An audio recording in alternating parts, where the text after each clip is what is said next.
Bonjour mes élèves, les élèves de 6e année primaire. On a déjà commencé dans cette chaîne l'explication des leçons de 6e année de cette unité. On a expliqué les compléments circonstanciels et après la cause. Ce sont des leçons de grammaire. Mais aujourd'hui, on va expliquer la leçon ou bien une leçon de conjugaison concernant le conditionnel. Alors, on va voir comment on peut former le conditionnel. Il est facile à comprendre. Alors, je veux que vous preniez la page 120 et suivez avec moi dans le livre.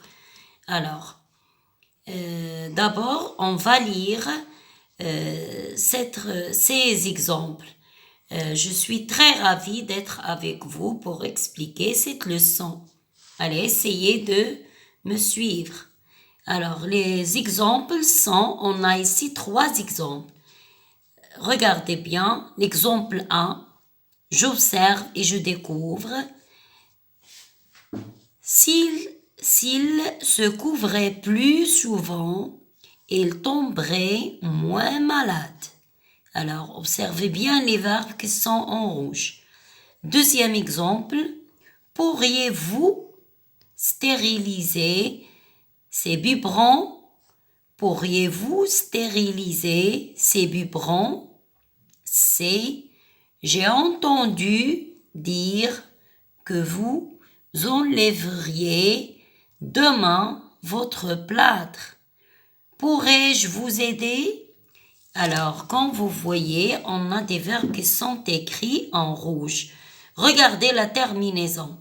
Alors, on a le radical, c'est R là.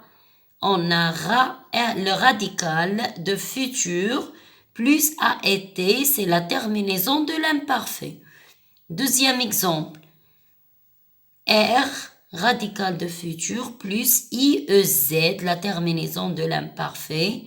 Et on a ici R, le radical de futur, plus IEZ aussi. Et ici, le dernier exemple, on a le radical de futur et AIS, c'est pour le premier personne de singulier.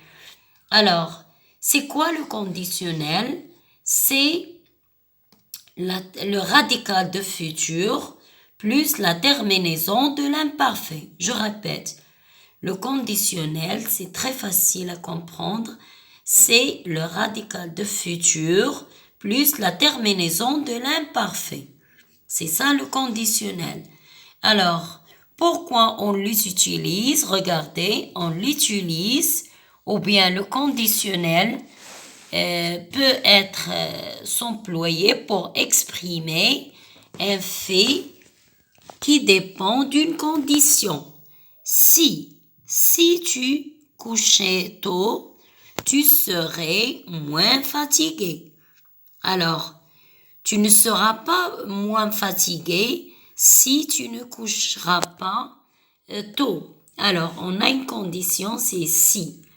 Ou bien, on peut utiliser le conditionnel pour demander quelque chose poliment, avec politesse. Pourrais-je vous aider? Oui, ou bien pour exprimer un souhait. Alors, comme vous voyez, le conditionnel, c'est le radical de futur plus la terminaison de l'imparfait. Alors, c'est ça notre leçon d'aujourd'hui. Essayez de faire tous ces exercices et je vais vous envoyer la correction. Alors, je souhaite que vous avez bien compris cette leçon. Merci, à bientôt.